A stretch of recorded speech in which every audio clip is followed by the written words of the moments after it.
అభిప్రాయాల్లో, ఆలోచనల్లో, నీ ఇష్టాయిష్టాల్లో విరిగిపో. ఆయనకు అప్పగించుకో. ఆయన చిత్తము నెరవేర్చమని, ఆయన సంకల్పం నెరవేర్చమని, ఆయన ఇష్టమే సిద్ధించమని, ఆయన ఎలాగ రూపుదిద్దాలనుకున్నాడు అలాగే రూపించమని చెప్పుకొని చూడప్పుడు.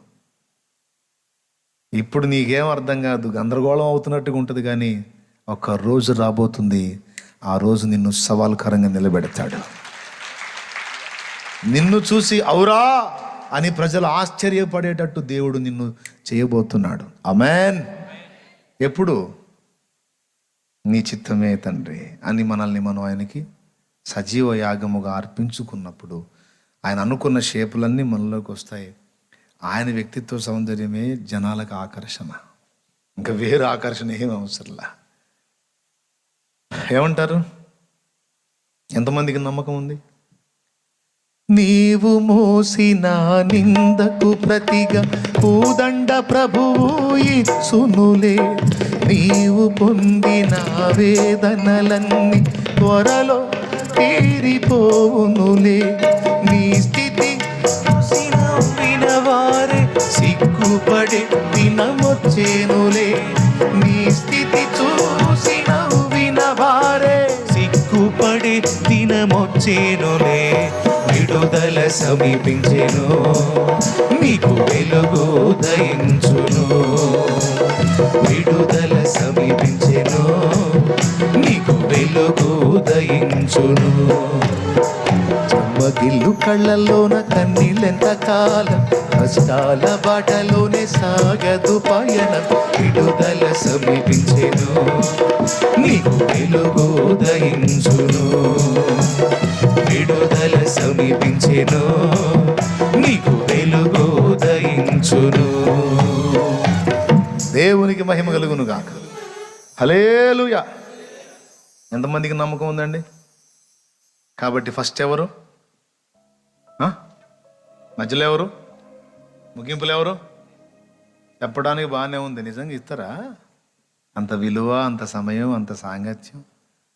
నిజంగా నన్ను నమ్మండి, వాక్యమై ఉన్న యేసుతో సహజీవనం చేయండి, ప్రార్థనలు యేసుతో సహజీవనం చేయండి.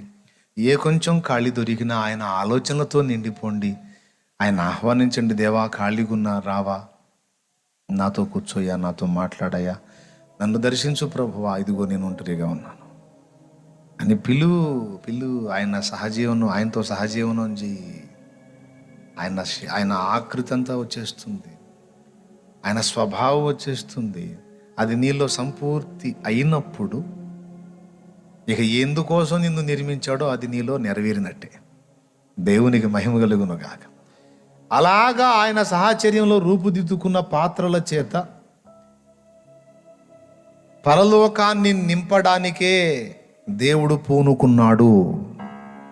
అందుకే ఆ పాత్రలన్నీ ఇక్కడ రెడీ కావాలంటే, ఇక్కడ పరిస్థితులన్నీ అనుకూలంగా ఉంటే రాదు బాబు ఆ షేపు.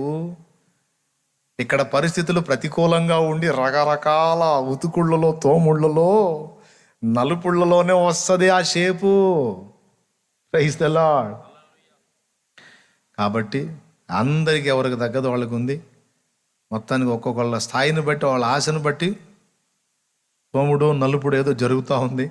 దాని అంతటి ముగింపు దేవుని యొక్క వ్యక్తిత్వ సౌందర్యంతో రూపుదిద్దుకున్న అద్భుత పాత్రలు తయారవుతాయి. అలాంటి వాటితోనే నిత్యత్వం, పరలోకం నింపబోతున్నాడు ఆయన.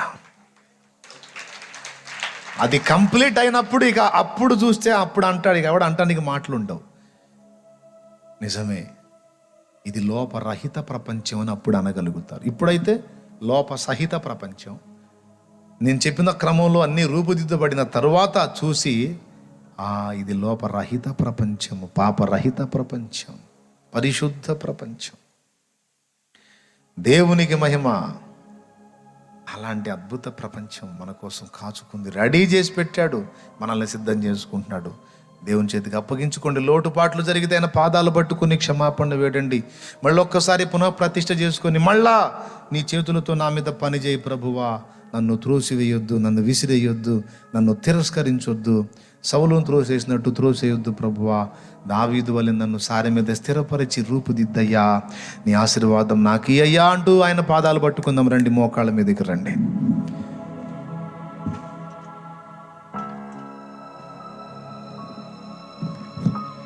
ఆదియందు దేవుడు అన్న ఒక్క మాట చుట్టే మన అంశం తిరిగింది. హల్లెలూయా హల్లెలూయా హల్లెలూయా. అందరం మోకాళ్ళ మీదకి వద్దాం. లైవ్లో ఎవరైనా ఉంటే వాళ్ళు కూడా మోకాళ్ళ మీదకి వచ్చేసేయండి, ప్రార్థనలో ఉండండి. దేవా స్తోత్రమయ్యా, స్తోత్రమయ్యా. మోకాళ్ళ మీదకి వచ్చేసేయండి. మీ పరిస్థితులు, స్థితిగతులు అన్నీ ఆయనకు తెలుసు.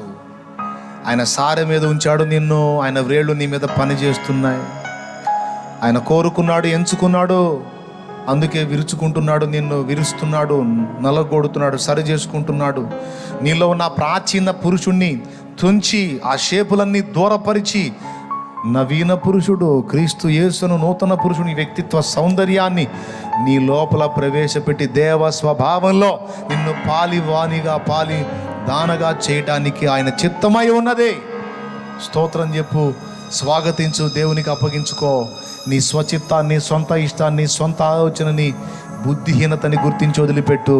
ప్రభు చిత్తానికి అప్పచెప్పుకో. అది నీ ఏ విషయంలోనైనా, నీ జీవితానికి సంబంధించిన ఏ విషయంలోనైనా ఆయన చేతికి అప్పచెప్పుకుందాం, ఆయన చేతికి అప్పగించుకుందాం. ఇంతవరకు దేవా నా సొంత చిత్తాలు ఎన్నో జరిగినాయి, సొంత ఇష్టాలు ఎన్నో జరిగినాయి. కొన్నిసార్లు నీ చిత్తమే అని అప్పచెప్పుకుంటున్నాను, కొన్నిసార్లు నా చిత్తము నెరవేర్చుకుంటున్నాను, కొన్నిసార్లు నీ ఆలోచనే జరగాలి ప్రభు అంటున్నాను, కొన్నిసార్లు ఏమో లేదు నా ఆలోచన చొప్పున నడుస్తున్నాను. దేవా నన్ను మన్నించు, దేవా నన్ను క్షమించు, దేవా నన్ను మన్నించు అంటూ క్షమాపణ కోరు. కాదయ్యా, నీ చిత్తమే పూర్తిగా నాలో నెరవేరాలి ప్రభువా, నీకు వందనాలంటూ దేవుని పాదాలు పట్టు ప్రార్థన చేయి. పరిశుద్ధ తండ్రి, నీకు వందనాలు. నీ బిడ్డలందరితో ఈవేళ నువ్వు మాట్లాడిన మాటలన్నిటి కొరకాయి స్తోత్రం. హల్లెలూయా హల్లెలూయా హల్లెలూయా.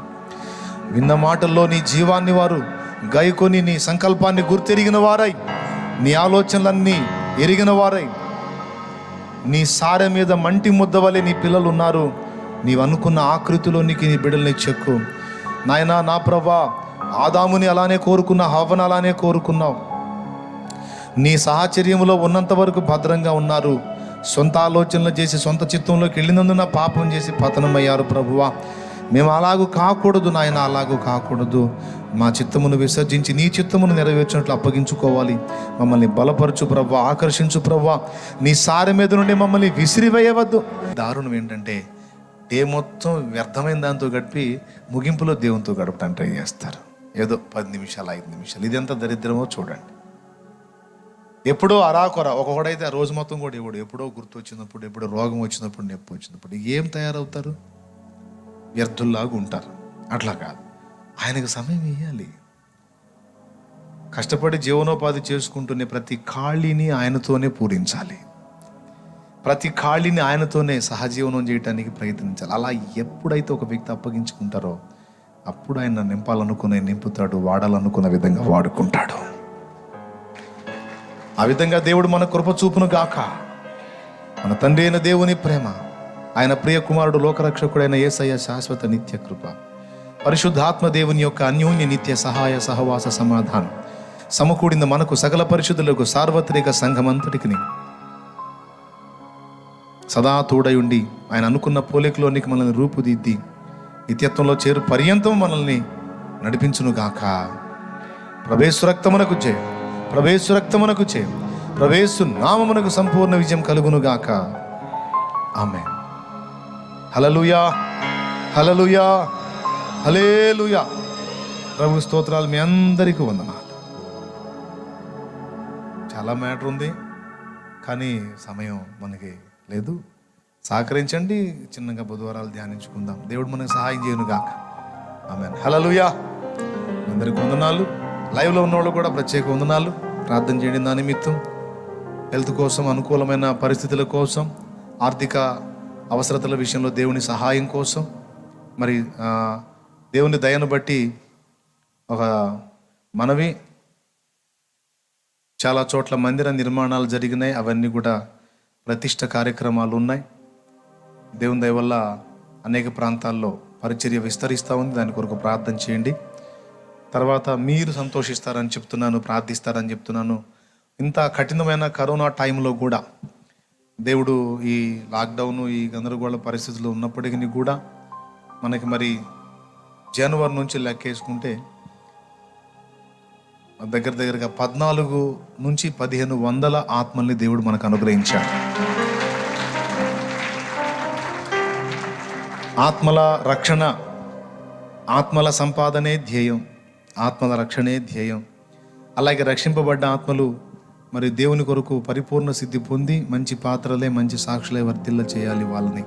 అది నా భారం, నా హృదయ వాంఛ, నా దేవుని కోరిక కూడా, ఆయన చిత్తం కూడా. కాబట్టి ఒక పక్క ఆత్మలు రక్షించబడుతున్నాయి, మరో పక్కన ఆత్మలు సంపూర్ణతలోకి వచ్చి మరి ఆత్మీయ నాయక గణంగా రూపుదిద్దుకొని మరి ఒకటే 100గా సంఘంగా రూపుదిద్దుకుంటున్న పరిస్థితి కూడా దేవుడు కార్యం చేస్తూ ఉన్నాడు. సో అటుపక్క సంఘాల విస్తరణ, ఇటుపక్క ఆత్మల సంపాదన, రెండింటి కోసం ప్రార్థన చేయండి. పని బిజీ అయిపోయింది, గ్యాప్ తక్కువ, ఖాళీ సమయం తక్కువ, చేయాలనుకున్నవి చాలా ఉన్నాయి కానీ అననుకూల పరిస్థితులు అన్నమాట. కాబట్టి వాటన్నిటి విషయంలో దేవుడు నాకు వెసులుబాటు కలిగించాలి. అన్ని విషయాల్లో మరి కొన్ని సందర్భాల్లో ఆర్థిక పరమైన సమృద్ధి కూడా అవసరమై ఉంది. దాని విషయంలో కూడా కొన్ని చేయాలనుకున్నవి చేయలేని పరిస్థితి. సో ఆ విషయంలో కూడా దేవుని సహాయం నాకు లభించినట్లు, అది కూడా ఎంత అవసరమో అంతే దేవుడు ఇచ్చేటట్టు. మళ్ళీ ఎక్కువ ఇస్తే పాడయ్యే అవకాశం ఉంది. కాబట్టి ఎంత అవసరమో అంత దేవుడు నాకు ప్రతి సందర్భంలోనూ దయచేయనట్లు నా నిమిత్తం ఈ విషయాల కోసం ప్రార్థన చేయండి, బిడ్డల కోసం ప్రార్థన చేయండి. మరి ఇంకా ఈ కొద్ది నెలల్లో కూడా ఇంకా అనేక ఆత్మలు రక్షింపబడాలని ప్రార్థన చేయండి. మీ అందరికీ వందనాలు. దైవాశీస్సులు. ప్రైజ్.